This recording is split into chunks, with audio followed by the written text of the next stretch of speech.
ನಿನ್ನೆ ಚಿಕ್ಕಬಳ್ಳಾಪುರದ home stay ಒಂದರಲ್ಲಿ ಓರ್ವ ಸುಂದರಿ ಸಾವನ್ನಪ್ಪಿದ್ಲು. ಆಕೆಯ ಸಾವು ಹಲವು ಅನುಮಾನಗಳನ್ನು ಹುಟ್ಟುಹಾಕಿತು. ಆಕೆಯ ಸಾವಿನ ಬೆನ್ನಲ್ಲೇ ಆಕೆಯ ಕುಟುಂಬಸ್ಥರಿಂದ ಲವ್ ಜಿಹಾದ್ನ ಆರೋಪ ಕೂಡ ಕೇಳಿಬಂತು. ಚಿಕ್ಕಬಳ್ಳಾಪುರ ಮೂಲದ ಯುವತಿ, ಕೇರಳ ಮೂಲದ ಯುವಕ, ಇಬ್ಬರ ನಡುವೆ ಆ ಹೋಮ್ ಸ್ಟೇನಲ್ಲಿ ಆಗಿದ್ದೇನು ಅನ್ನೋದೇ ಪ್ರಶ್ನೆ.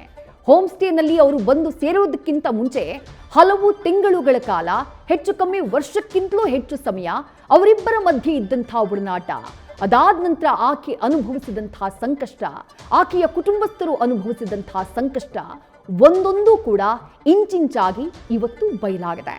ಹೋಮ್ ಸ್ಟೇನಲ್ಲಿ ಹರಿದಂತಹ ರಕ್ತ, ಸುಂದರಿಯ ನಿಗೂಢ ಸಾವು ಪ್ರಶ್ನೆಗಳನ್ನ ಹುಟ್ಟುಹಾಕಿದೆ. ಸಾವನ್ನಪ್ಪಿದಂತಹ ಯುವತಿಯ ಹೆಸರು ಸುರಭಿ. ಮತ್ತೊಂದು ಕಡೆ ಆಕೆಯ ಜೊತೆಗೆ ಆ ಹೋಮ್ ಸ್ಟೇನಲ್ಲಿದ್ದಂತಹ ಯುವಕ ಸಂಜೀತ್ ಅಲಿ, ಆತ ಕೂಡ ಆತ್ಮಹತ್ಯೆಗೆ ಯತ್ನಿಸಿದ್ದಾನೆ. ಈಕೆಯದ್ದು ಬೆಂಗಳೂರು, ಮೂಲತಃ ಈಕೆಯ ತಾಯಿಯ ಊರು ಚಿಕ್ಕಬಳ್ಳಾಪುರ, ಆತನದ್ದು ಕೇರಳ. ಲವ್ ಜಿಹಾದ್ನ ಕಿಡಿ ಈ ಪ್ರಕರಣದಿಂದ ಹೊತ್ಕೊಂಡಿದೆ. ಆಕೆಯ ಕುಟುಂಬಸ್ಥರೇ ಇಂಥದ್ದೊಂದು ಗಂಭೀರ ಆರೋಪವನ್ನ ಮಾಡಿದ್ದಾರೆ. ಡ್ರಗ್ಸ್ ಓವರ್ ಡೋಸ್ ಕಾರಣ ಆಯ್ತಾ ಈ ಸಾವಿಗೆ, ಅಥವಾ ಇಬ್ಬರ ನಡುವಿನ ಗಲಾಟೆನ? ಪ್ರಶ್ನೆಗಳಿದ್ದಾವೆ. ಚಿಕ್ಕಬಳ್ಳಾಪುರದ ನಂದಿ ಗಿರಿಧಾಮದ ಬಳಿ ಇರುವಂತಹ ಆ ಹೋಮ್ ಸ್ಟೇನಲ್ಲಿ ಆಕೆ ಹೋಗಿದ್ಯಾಕೆ, ಅಲ್ಲಾಗಿದ್ದೇನು ಅನ್ನುವಂತಹ ಪ್ರಶ್ನೆ.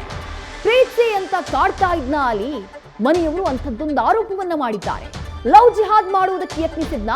ಕುಟುಂಬಸ್ಥರ ಮಾತುಗಳನ್ನ ಕೇಳಿದ್ರೆ ಖಂಡಿತವಾಗ್ಲೂ ನೀವು ಆಘಾತಕ್ಕೊಳಗಾಗ್ತೀರಿ. ಮೌಲ್ವಿಗಳ ಬಗ್ಗೆ ಮಾತನಾಡ್ತಾರೆ, ಬೇರೆ ಬೇರೆ ಏನೇನೋ ಬೆದರಿಕೆಗಳ ಬಗ್ಗೆ ಮಾತನಾಡ್ತಾರೆ. ನಿಜಕ್ಕೂ ಶಾಕಿಂಗ್ ಅನ್ಸುತ್ತೆ ಈ ಕೊಲೆ ಪ್ರಕರಣ, ಸುರಭಿಯ ಸಾವಿನ ಪ್ರಕರಣ.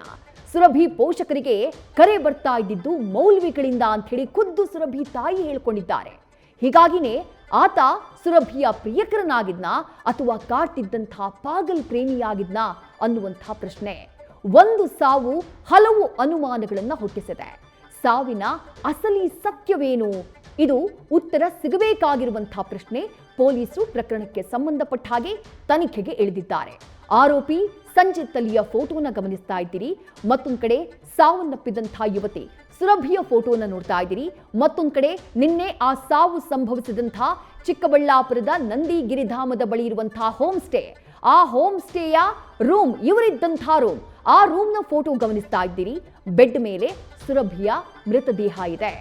ಈ ಮೃತದೇಹ, ಆಕೆಯ ಈ ಸಾವು, ಬದುಕಿನಲ್ಲಿ ಏನೇನೋ ಕಂಡ ಮೇಲೆ ಜೀವನವನ್ನ ಟ್ರ್ಯಾಕ್ಗೆ ತರುವಂತಹ ಕೆಲಸವನ್ನ ಸುರಭಿ ಮಾಡಿದ್ಲಂತೆ. ಆಕೆಯ ಮನೆಯವರು ಕೂಡ ನೆಮ್ಮದಿಯ ನಿಟ್ಟುಸಿರು ಬಿಡುವಂತಹ ಕಾಲ ಸನ್ನಿಹಿತವಾಯಿತು ಅಂತ ಅಂದುಕೊಂಡಿದ್ರು. ಆದರೆ ಅದಾಗ್ಲೇ ಆ ಹೆತ್ತವರಿಗೆ ಬರಸಿಡಿಲಿನಂತೆ ಬಡಿದಿದ್ದು ಮಗಳು ಸುರಭಿಯ ಸಾವಿನ ಸುದ್ದಿ. ಸಾವಿನ ಹಿಂದಿರೋದು ಡ್ರಗ್ಸ್ ಕಥೆನಾ ಅಥವಾ ಲವ್ ಜಿಹಾದ್ ಸ್ಟೋರಿನಾ? ಹೀಗೆ ಹಲವು ಪ್ರಶ್ನೆಗಳು, ಹಲವು ಆಯಾಮಗಳು ಈ ಪ್ರಕರಣಕ್ಕೆ ಸಂಬಂಧಪಟ್ಟ ಹಾಗೆ ತೆರೆದುಕೊಳ್ತಾ ಇವೆ.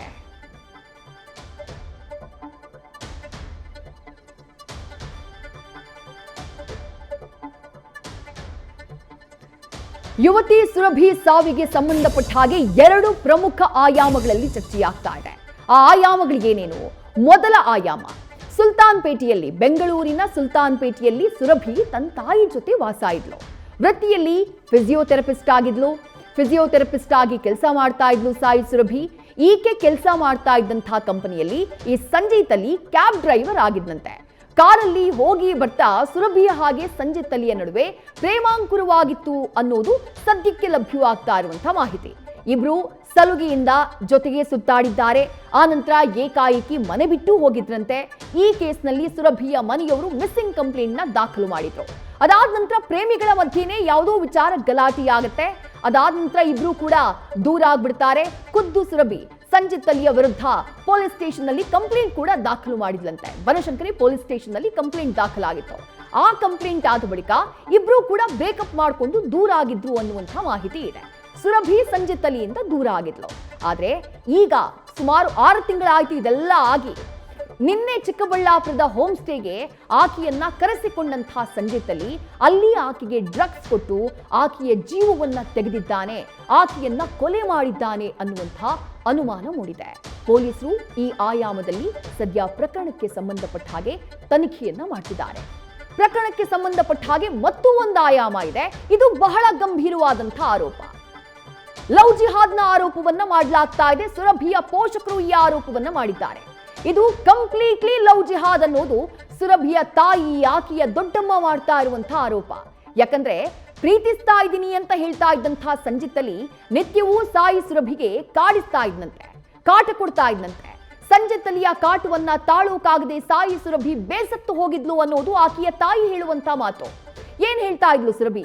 ನನಗ್ ಬೇರೆ ಮದುವೆ ಮಾಡ್ಕೊಡಿ, ಯಾವ್ದಾದ್ರೂ ಫಾರಿನ್ ಹುಡುಗನ್ ಜೊತೆ ನನಗ್ ಮದುವೆ ಮಾಡಿ, ಇಲ್ಲ ಅಂತಂದ್ರೆ ಈತ ನನ್ನನ್ನ ಬಿಡೋದಿಲ್ಲ ಅಂತ ಹೇಳಿ ಖುದ್ದು ಸುರಭಿ ತನ್ನ ತಾಯಿಯ ಜೊತೆ ಹೇಳ್ಕೊಂಡಿದ್ಲಂತೆ. ಆತನ ಕಾಟ ತಾಳೋಕಾಗದೆ ಈ ಹಿಂದೆ ಪೊಲೀಸರಿಗೆ ಕಂಪ್ಲೇಂಟ್ ಕೂಡ ಕೊಡ್ಲಾಗಿತ್ತು. ಆಗ್ಲೇ ಉಲ್ಲೇಖ ಮಾಡಿದೆ, ಬನಶಂಕರಿ ಠಾಣೆಯಲ್ಲಿ ಕಂಪ್ಲೇಂಟ್ ದಾಖಲಾಗಿತ್ತು ಅಂತ ಹೇಳಿ. ಬೆಂಗಳೂರಿನಲ್ಲಿ ಸುರಭಿ ಇದ್ದಾಗ ನಿತ್ಯವೂ ಈ ಸಂಜಿತ್ ಅಲಿ ಮನೆ ಬಳಿ ಬಂದು ಟಾರ್ಚರ್ ಮಾಡ್ತಾ ಇದ್ನಂತೆ. ಸಂಜಿತ್ ಅಲಿಯ ಕಾಟವನ್ನ ತಾಳೋಕಾಗದೆ ಸುರಭಿಯ ತಾಯಿ ತಮ್ಮ ಊರಿಗೆ ಚಿಕ್ಕಬಳ್ಳಾಪುರಕ್ಕೆ ಸುರಭಿಯನ್ನ ಕೇವಲ 15 ದಿನಗಳ ಹಿಂದೆ ಕರ್ಕೊಂಡು ಹೋಗಿದ್ರು. ಆದ್ರೆ ಸಂಜಿತ್ ಅಲಿ ಅಲ್ಲಿಗೂ ಬಂದಿದ್ದ, ಅಲ್ಲೂ ಕಾಡುವುದಕ್ಕೆ ಶುರು ಮಾಡಿದ್ದ. ಡ್ರಗ್ಸ್ ಚಟವನ್ನ ಈ ಹಿಂದೆಯೂ ಈಕೆಗೆ ಹಿಡಿಸುವಂತಹ ಕೆಲಸವನ್ನ ಆತ ಮಾಡಿದ್ನಂತೆ ಸುರಭಿಗೆ. ಅದಾದ ನಂತರ ತಾಯಿ ಹೆಂಗೋ ಎಲ್ಲ ಕಷ್ಟಪಟ್ಟು ರಿಹ್ಯಾಬಿಲಿಟೇಷನ್ ಸೆಂಟರ್ಗೆ ಹಾಕಿ ಅಲ್ಲಿ ಆಕೆಯನ್ನ ಸರಿಪಡಿಸುವಂತಹ ಕೆಲಸವನ್ನ, ಚಿಕಿತ್ಸೆ ಕೊಡಿಸುವಂತಹ ಕೆಲಸವನ್ನೆಲ್ಲ ಮಾಡಿದ್ರಂತೆ. ಅಲ್ಲಿಂದ ವಾಪಸ್ ಕರ್ಕೊಂಡು ಬಂದು ಲೈಫ್ನಲ್ಲಿ ಸುರಭಿ ನೇನ್ ಸರಿ ಹೋಯ್ತು ಅವಳ ಲೈಫ್ ಅನ್ನುವಂತಹ ಟೈಮ್ನಲ್ಲೇ ಮತ್ತೆ ಚಿಕ್ಕಬಳ್ಳಾಪುರಕ್ಕೆ ಹೋದಾಗ ಅಲ್ಲೂ ಪ್ರತ್ಯಕ್ಷನಾದಂತಹ ಸಂಜಿತ್ ಅಲಿ ಆಕೆಯನ್ನ ಹೋಮ್ ಸ್ಟೇ ಕರ್ಕೊಂಡು ಹೋಗಿ ಅಲ್ಲಿ ಡ್ರಗ್ಸ್ ಕೊಟ್ಟು ಸಾಯಿಸಿದ್ದಾನೆ ಅನ್ನೋದು ಸುರಭಿಯ ಪೋಷಕರು ಮಾಡ್ತಾ ಇರುವಂತಹ ಆರೋಪ. ಸುರಭಿಯ ತಾಯಿ, ಆಕೆಯ ದೊಡ್ಡಮ್ಮ ಈ ವಿಚಾರವಾಗಿ ಮಾತನಾಡಿದ್ದಾರೆ. ನೋಡೋಣ ಬನ್ನಿ.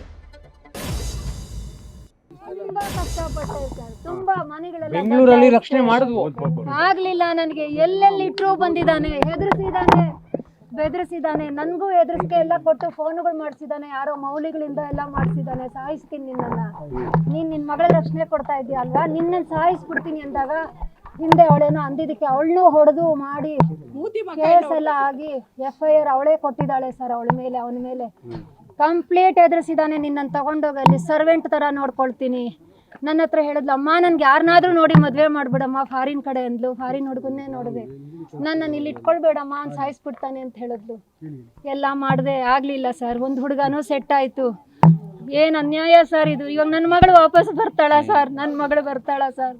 ನಾನು ಏನು ಮಾಡಲಿ, ಇನ್ಯಾರಿಗೋಸ್ಕರ ಬದುಕಲಿ ನಾನು? ಅವಳು ಬಟ್ಟೆ ಹೇಗೆ ನೋಡಲಿ, ಅವಳಿರೋ ಜಾಗ ಹೇಗೆ ನೋಡಲಿ?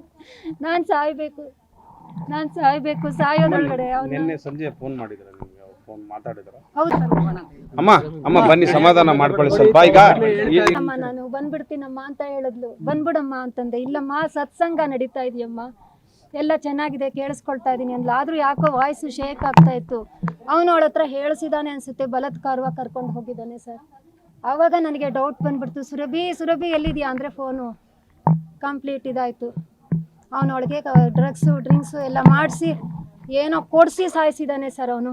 ನನ್ನ ಮಗಳು ಸಾಯೋ ಹುಡುಗಿ ಖಂಡಿತ ಅಲ್ಲ. ಒಂದು ನಾಯಿ ಮರಿ ಎಲ್ಲಾದ್ರೂ ನರಳ್ತಾ ಇದ್ರೆ ಓಡ್ ಹೋಗಿ ಬಿಸ್ಕೆಟ್ ಹಾಕಿ ಬರೋಳು. ಯಾರನ್ನ ಮುದುಕರು ಕಾಣಿಸಿದ್ರೆ ಒಂದು ಬಾಟ್ಲು ನಾನು ದುಡ್ಡು ಕೊಟ್ಟಿದ್ರೆ ನೀರು ತೊಗೊಂಬಂದು ಕೊಡೋಳು ಸರ್. ನೀರು ತೊಗೊಂಬಂದು ಉಳ್ಕೊಳ್ಳಿ ನೀವು ಅಂತ ಹುಡುಗಿನ ಹೊಡೆದು ಸಾಯಿಸಿದ್ದಾನೆ. ನನ್ನ ಜೀವನ ಪರ್ಯಂತ. ಲೋಕೇಶ್ ಅವರೇ, ನೀವು ಅವತ್ತು ನೋಡಿದಾಗ ಹೇಗಿದ್ಲು ನನ್ನ ಮಗಳು? ನೀವೇ ಹೇಳಿ, ಹೇಗಿದ್ಲು? ಇವ್ರ ಹತ್ರ ಇಲ್ಲಿಗೆ ಬಂದು ಒಂದು 15 ದಿವಸ ಆಯ್ತು ಸರ್, ಅಷ್ಟೇ, ಕೇವಲ 15 ದಿವಸ. ಹುಡುಕಿದಾನೆ, ಅಡ್ರೆಸ್ ಹುಡುಕಿ ಬಂದಿದ್ದಾನೆ.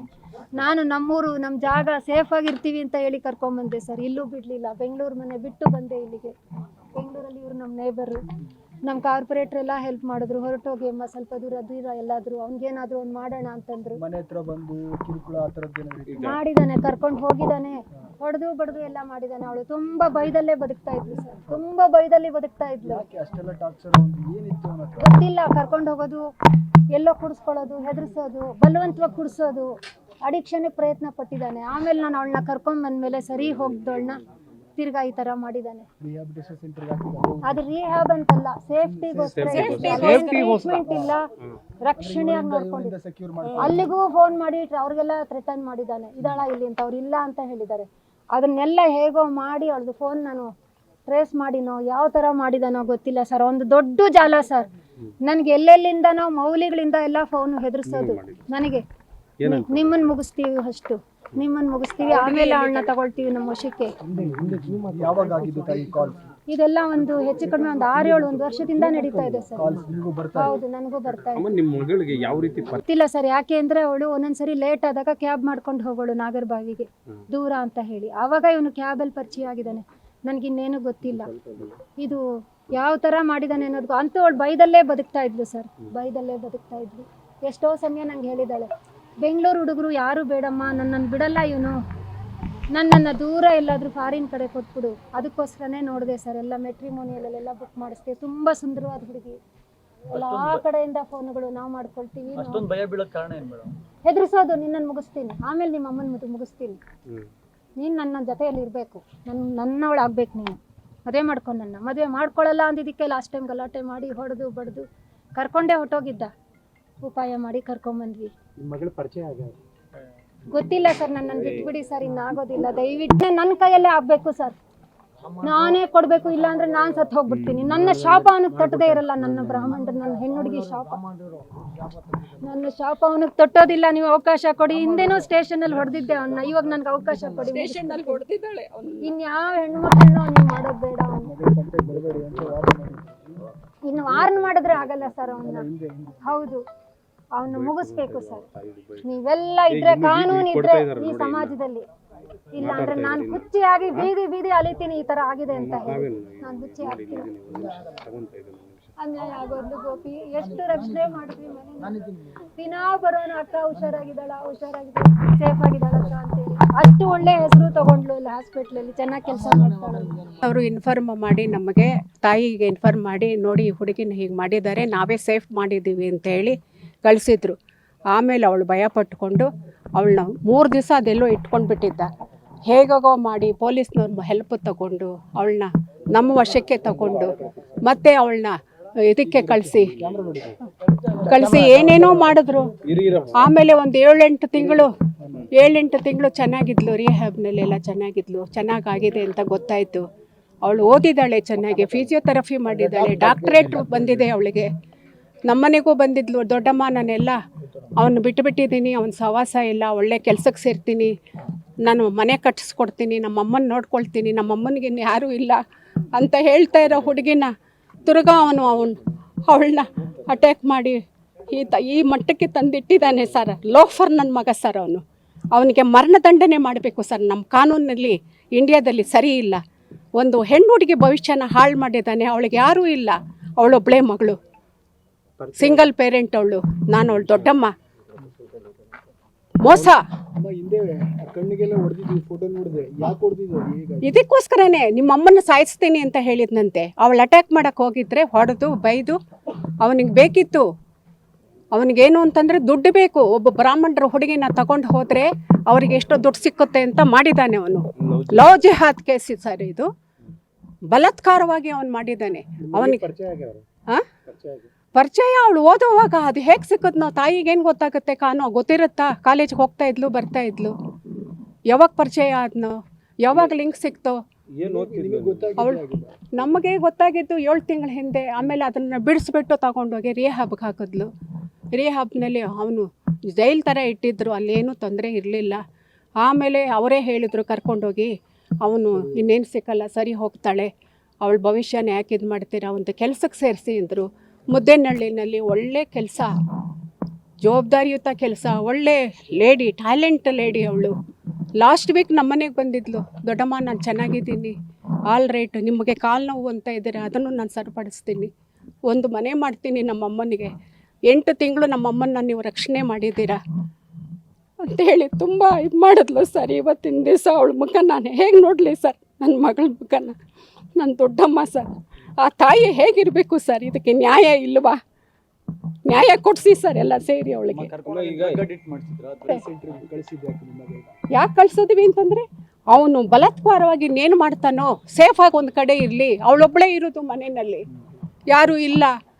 ಅವಳೊಬ್ಬಳೇ ಇರುವಾಗ ಬಂದು ಅಟ್ಯಾಕ್ ಮಾಡಿದ್ರೆ ಏನು ಮಾಡಬೇಕು? ಎಲ್ಲೋ ಒಂದು ಕಡೆ ಸೇಫಾಗಿರಲಿ ಅಂತ ಹೇಳಿ ಯಾರ್ದೋ ಇನ್ಫ್ಲೂಯೆನ್ಸ್ ತಗೊಂಡು, RSSನವ್ರದ್ದೆಲ್ಲ ಇನ್ಫ್ಲೂಯೆನ್ಸ್ ತಗೊಂಡು ಮಾಡಿಸಿರೋದು ಸರ್. ಅಷ್ಟು ಸುಲಭವಾಗಲ್ಲ ಇದು. ಕಂಪ್ಲೇಂಟ್ ಕೊಟ್ಟಿದ್ದಾರೆ. ನ್ಯೂಸ್ ಫಸ್ಟ್, ನಿರ್ಭೀತಿಯಿಂದ ನಿಮ್ಮ ಪರವಾಗಿ.